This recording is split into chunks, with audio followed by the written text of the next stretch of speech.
in the summer of my 8th grade year. As a member of the swim team, I was passing by the girls' locker room when a gust of wind blew the door wide open. Inside, my childhood friend Alice, who was tall and beautiful, was changing her clothes. I could see parts of her I wasn't supposed to, and when our eyes met, she said, "Can you hurry up, please?" "But Alice, are you really okay with this?" In response to my confusion, she casually replied, "What's the big deal now? It's not like I'm losing anything."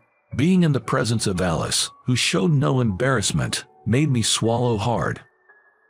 My name is Mike Thompson. I'm 28 years old and I just got married to my wife, Alice. Alice was my classmate from elementary through high school and my childhood friend. When I first met her, I thought she was a unique girl. In the winter of our first grade year, she transferred from another school and soon became friends with a girl named Jennifer. But whenever a boy tried to talk to her, she would lower her gaze and stay silent. At times, she would even start crying just from being approached by a boy, confusing her teacher and classmates. I watched her from a distance, observing her in secret. Upon getting married, I started reminiscing about how Alice and I met and became close. When she got transferred in the first grade, she was a mysterious girl who I couldn't quite understand. When a boy told her, "You dropped your eraser," she would awkwardly look down and freeze. When a boy from the neighboring desk asked, "Can I see your textbook? I forgot mine," she would panic and start sobbing. However, when she was with a group of girls, she seemed to be having fun, drawing pictures and chatting excitedly. I found myself curious about her and watched her from a distance. Our relationship took a turn in the spring of 3rd grade. We were in the same class again and started talking through our mutual friend Jennifer. "Mike, Alice is uncomfortable around boys, so you should be nice to her," said Jennifer, a friend since kindergarten, and that's how I started spending more time with Alice. During recess, Alice would say, "Mike, you're the tagger," and we'd play tag in the hallway. Teachers used to scold at us saying, "Do not run in the hallway," and we would get all pouty. Even though she still didn't talk to other boys and lowered her gaze when they approached, she was normal around me. "Why is it that you go silent when other boys talk to you, but you're normal with me and even play with me?" When I asked her this out of pure curiosity, she shared something with me. "Actually, my brother bullies me. My mom treats me like a princess, and my brother gets jealous and breaks my toys. That's why I'm a little scared of boys. But you are normal with me, aren't you?" I replied, to which she gave a sweet smile and said, "That's because you're tall like my dad, and you remind me of my teddy bear. I don't find you scary at all." I was taken aback by her response. "Dad, the teddy bear? Is that how you see me?" In response to my surprise, she cheerfully replied, "Yes." She was usually very wary of boys, but there was something cute about her that was missing. From that day on, I became more interested in her. I wanted to see more of that adorable smile she only showed me. Before I knew it, I found myself drawn to her, always keeping an eye on her. And that's how I fell in love with her. I remember seeing her mother at school one day. Though I can't remember if it was a parent-teacher conference or a PTA meeting. "Your hair's come undone. Come here, I'll fix it for you." She's an incredibly kind mother to her daughter. But to the brother standing next to her, she's fierce, yelling, "Hey, don't you dare bully your friends." I saw this and had a slight understanding of why her brother was sulking. I hate if my mother is so scary and only kind to my sister. Maybe it's a good thing I'm an only child.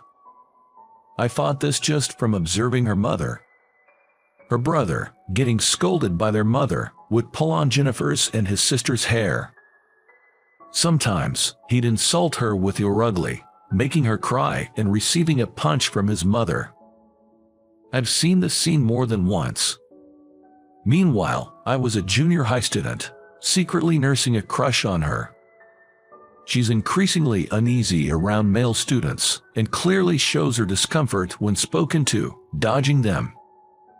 Even our male homeroom teacher, she dislikes, saying to Jennifer, "I just can't stand that teacher's muscle-brain mindset." Around this time, I started to feel a bit of a wall even when I tried to talk to her. It's much better than her attitude towards other boys, but it hurts me when she's cold to me, the one who's been nursing feelings for her. During this time, Jennifer shared some news with me. Alice's brother seems to have become a shut-in and stopped going to school. Apparently, he's staying at his grandmother's house because he's always fighting with Alice. So, Alice is living with just her mom and dad now. When I asked this, Jennifer responded, "Seems like it." Her brother had been forced by his mother to prioritize his sister since he was a kid, and it appears it affected his mental health. "No matter what I do, Mom won't praise me, so I might as well stay home and do nothing." He'd say things like that and spend all day engrossed in video games. She used to vent her frustrations on her when their mother yelled at him to stop being selfish and go to school. Eventually, after a family discussion, they decided to send him to live with his grandparents. Her father keeps his distance from the family, hoping his son will calm down. Even though she was distant, I happened to join the same swim club as her. Even in club activities, she avoided me. We used to get along so well when we were in elementary school. I was sad, but we were in puberty. She must have her own adolescent troubles, and that's probably why she's avoiding me. That's how I rationalized it. But deep down, I still wanted to be friends with her like we were in elementary school. Every day was depressing as she avoided me. But during the summer vacation of our 8th grade, an incident that would change the situation occurred in our club. "I'm sorry, I feel unwell and my stomach hurts. Can I take a break?" Suddenly she complained of feeling ill, slumping down on a bench by the poolside. Her complexion was getting worse, and the coach advised, "You should leave early and go to the hospital." "Okay," she nodded slightly in response and wobbled off to the changing room. I couldn't help worrying about her, and after a while, told the coach, "I'm worried about Alice. May I go check on her?" Even if I checked on her, I couldn't do anything to cure her illness. Still, I wanted to see her off, so I went in front of the girls' changing room. It was a hot day with occasional gusty winds, and when I was out by the pool, it was hot enough to dry my swimsuit in one go. It had been 10 minutes since she went into the changing room. She should have changed by now. Perhaps she had already left. While thinking about these things and passing by the girls' changing room, the door seemed to be slightly open and the wind blew it wide open, and I made eye contact with her inside. I saw her big things and instinctively covered my face with my hands. Apparently, she didn't close the door properly, and the wind blew it open. While she was changing, she noticed me and said with a calm expression, "Hey, can you hurry up?" Covering my face with my hands, I asked back, "Huh?"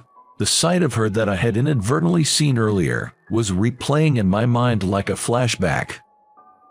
Caught off guard by what she said so confidently, my thoughts couldn't catch up, and I unintentionally let out a weak voice. "Hey, close it now," she said. She was telling me to close the door of the changing room. "Buddy, are you really okay with this?" "With what? Don't you have any thoughts about what I just saw?" I asked, to which she replied nonchalantly. "What's the big deal now? It's not like anything has been lost." In response to my childhood friend, who showed no signs of embarrassment, I gulped and closed the door of the changing room.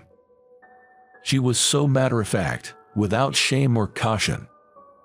Normally, a girl in such a situation would scream and hide. Where had she gone, the girl who usually avoids male students and male teachers? The discrepancy in her behavior had left me completely confused. She claims to be uncomfortable around men, yet shows no caution in such significant matters. Her carelessness made me worried and more absorbed in her. But now wasn't the time to be thinking about that. The next time I saw her, I decided I needed to remind her to close the changing room door when changing. I've loved her since we were kids, and I can't help but be concerned about her elusive and careless nature. Seeing her neglect important matters made me feel a strong desire to protect her even more. I went home feeling uneasy, unable to sleep that night because of her, and the images burned into my mind. Today's events were too stimulating for my adolescent self. The next day, I visited her house. "Well, if it isn't Mike, it's been a while. Please, make yourself at home," said her mother with a smile. "Long time no see. Thank you for having me," I greeted her and entered the house, wondering why Alice's mother, who was usually strict with her son, was always so kind to me. "What's up? Why the sudden visit?" Alice asked me with a slightly cold demeanor. "I have something important to discuss," I whispered. "Look, about yesterday, you should really keep the changing room door closed," I advised her, to which she responded with a puzzled look. "Why? It's just that the changing room smells moldy. I want to ventilate it, but there's no fan, so I have no choice but to keep the door open, right?" She was so natural and unguarded that I was puzzled with her what to say back to her. "For now, just bear with it while you're changing. You can leave it open when no one is using it," I suggested, but she still looked unconvinced. "But I don't want to breathe in the mold, and I wasn't feeling well yesterday." Seeing her pout a little made her feel even more precious than usual. "Your actions are so careless that it's hard for me to watch. Can I continue to look after you, not just as a friend, but as a boyfriend?" Blushing, I confessed to her, to which she responded with a surprised look and asked, "What, you want to keep seeing my body in the future?" I gulped and replied, "No, that's not what I mean. I genuinely want to be your boyfriend." "I know, you're so serious even when I'm just joking. But becoming a boyfriend is still a long way off. From now on, let's get along again as friends," she said with a cheerful laugh. When was the last time I saw Alice's smile? I quietly mumbled to myself. The girl who had been avoiding me until just the other day was nowhere to be seen. Since we restarted our friendship, she has started studying with me after school and playing games, as if nothing had ever happened. But in school, perhaps she was embarrassed about being the subject of gossip among her friends. She continued to avoid me and the other male students. I had thought about asking her why she had been avoiding me all this time. But I felt that if I asked her something strange, it might strain our relationship, so I didn't ask her anything. When we were alone, she would show me a smile that she showed no one else. I was satisfied enough with that, and I thought it was fine not to touch on anything else. Later, I went to the same high school as her. In the spring of our freshman year in high school, I told her my feelings once again. "I've liked you, Alice, since elementary school. Will you be my girlfriend?" Contrary to me, whose face turned bright red with nervousness, she replied with a calm expression, "Sure." What, surprised, I looked up at her face, and she said with a bright smile, "I can talk to you, Mike, without feeling nervous at all. You remind me so much of my dad and my teddy bear. We were destined to be lovers, I guess." Seeing her laugh so carelessly, I was taken aback. "What do you mean by that?" I grumbled as she poked my cheek. "Daddy, please take care of me as your girlfriend from now on." "I'm not your dad. Don't call me dad," she said, eek, scary, and ran away like a little child. I clearly remember chasing after her, who was running as if she were dancing, like cherry blossoms in the spring of our first year in high school. Even after we started dating, and even after we went to the same high school, she was still a little out of it. and that hasn't changed even now that we're married and adults. She would change her clothes anywhere in the house when I was with her, and she would leave her clothes and underwear scattered around. Occasionally, she teases me and pokes my cheek, laughing happily. And yet, she also has times when she grumbles about work. A female supervisor was transferred, and a new male supervisor took over. I'm still a little uncomfortable with men. I'm not sure why, but they're kind of scary. From my perspective, who usually watches her, I sometimes wonder who's saying that. If you're uncomfortable with men, are you okay with me? You're not scared to be with me, right? When I asked her, she said, not at all. I wonder why. I still find other men scary, but I'm not scared of you at all. It must be because you look just like my dad. When my wife says that, I feel a bit conflicted whether to be happy about it. This is something I found out after marrying her, but her mother wanted to raise her in a girly way, and her older brother in a boyish way. He was treated strictly from a young age because they wanted him to grow up to be a reliable eldest son. She was treated gently and carefully with love because they wanted her to grow up to be a cute and modest eldest daughter.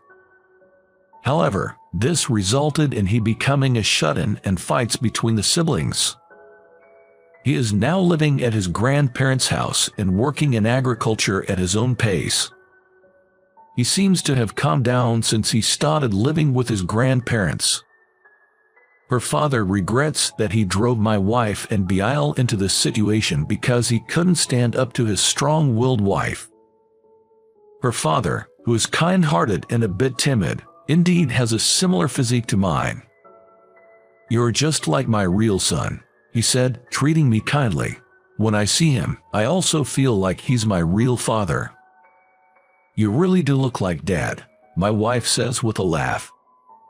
To her, I reply with a smile. It seems we were destined to be together. Even now that I'm married to her, I sometimes look back and find our meeting mysterious. From now on, we want to continue our fun married life as a couple. What did you think? Your subscription to our channel will motivate us to create more content. See you in the next video.